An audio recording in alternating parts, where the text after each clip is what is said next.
Yeah, I feel the same way. It's only a couple days ago I made those comments. So obviously feel the same as I did a couple days ago, and agree with Leon that the organization as a whole is taking a step back, and that starts with me. Starts with Leon. We all can be better, and we all need to be better, yeah. Connor McDavid is running out of time, and the Edmonton Oilers know it. The best hockey player on the planet, arguably the greatest to ever lace up skates, still doesn't have a Stanley Cup ring. And right now, the clock isn't just ticking, it's screaming. Let's talk about what's actually happening in Edmonton, because there's a layer to this story that most people are glossing over. There's good news, there's bad news, and there's a timeline that should make every Oilers fan genuinely nervous about the future. First, the good news, and yes, let's start there because Oilers fans deserve at least a moment of relief. According to Pierre Lebrun of The Athletic, one of the most connected hockey insiders in the business, McDavid is not expected to push for an exit this summer. He's not going to walk into the front office, demand a trade, and blow the whole thing up before next season even starts. That's the good news. That's what's keeping Edmonton's front office from completely unraveling right now. But here's where it gets complicated. Here's where that relief evaporates real fast. LeBrun's reporting also suggests that next summer, the summer after the upcoming 2026 to 27 season, is when things could genuinely change. That's the window. That's when McDavid's situation could shift from he's staying to something far more uncertain. And when you connect those dots, what you're really looking at is one season. One final shot for Edmonton to show Connor McDavid that this franchise can actually deliver what he's been chasing his entire career. Now, let's put that into full context, because the recent history here is absolutely brutal. In 2024, the Oilers went all the way to Game 7 of the Stanley Cup Finals. They were one win away, one game away from ending the drought, from giving McDavid his ring, from putting the entire city of Edmonton on top of the hockey world. And they lost. The Florida Panthers took it from them in 7 games. Fine. That happens. That's hockey. You come back, you reload, you try again. So, they came back in 2025.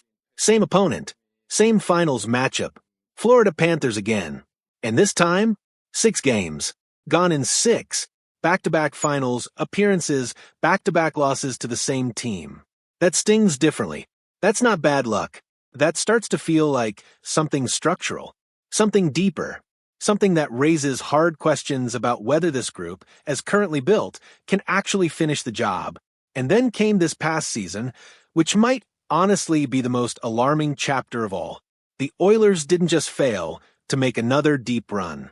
They regressed. Their regular season was weaker. Their dominance felt less certain. And when the playoffs came, they were gone in the first round. First round. A team built around the best player alive, with a roster constructed to win now, couldn't even get out of the opening round. That's not a minor step back. That's a significant, worrying drop-off that the organization cannot afford to ignore. And through all of this, through the near misses and the heartbreak and the first-round exits, McDavid has kept showing up. He's kept producing at a level that defies logic. He's kept being the best player on the ice almost every single night. The problem has never been McDavid. It's everything around him. So, what does a player like that do when he's pouring everything into a franchise and the franchise keeps falling short?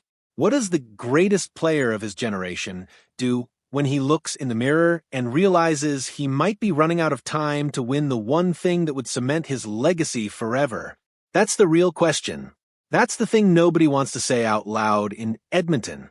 McDavid signed a contract extension this past season, actually added 2 years right before the campaign started, which tells you something.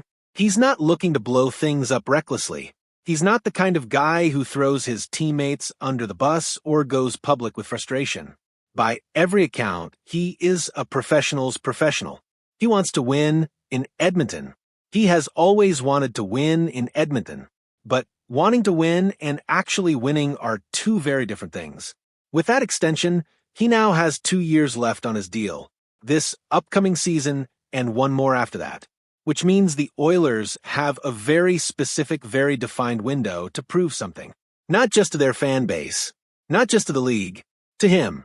Because here's the reality of how NHL free agency works at the elite level. Players of McDavid's caliber don't just disappear overnight. They don't usually make dramatic demands out of nowhere. What typically happens is quieter and more calculated. It's a gradual cooling. It's conversations that shift in tone.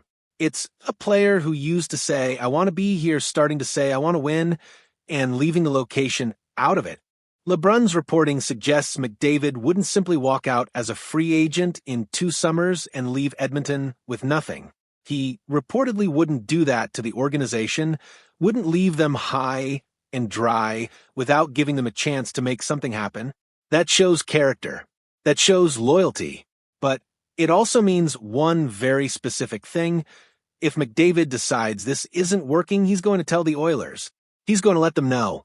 And then it becomes a trade situation, and suddenly one of the most valuable players in professional sports is on the market. That scenario should terrify Edmonton. Not because it's certain, but because it's possible. Because it's closer than it's ever been. The front office has one job heading into this offseason and into next season. One job above everything else. Build a team that can actually win a championship with Connor McDavid in the prime of his career. Patch whatever broke this year. Address whatever caused the regression. Figure out why 2 trips to the Stanley Cup finals produced 0 wins, and why this season couldn't even produce a second-round appearance. Because the luxury of time is gone. The Oilers can't afford another year of "we'll figure it out." They can't afford another first-round exit while McDavid watches another team hoist the cup. Every season that passes without a championship is another season where the math gets harder, where the question of whether this is actually working gets louder, where McDavid has to weigh the cost of staying against the reality of what staying has produced. He is 29 years old. He is at the absolute peak of his powers. The window to win with him isn't closing gradually. It's been slamming shut with every playoff loss, every early exit, every summer of what-ifs and close calls. So yes, the good news is that McDavid isn't leaving this summer. He's not demanding out. He's giving Edmonton another run. And that matters. That's not nothing. But the real story is the pressure attached to that grace period. The Oilers have been handed one more serious opportunity to get this right. One more season to prove that this partnership, this core, this franchise is capable of delivering what Connor McDavid deserves. If they waste it, the conversation changes entirely. And by next summer, we might not be talking about mixed signals anymore. We might be talking about the beginning of the end of the greatest era in Edmonton Oilers hockey and what went wrong. The clock is ticking. Loudly.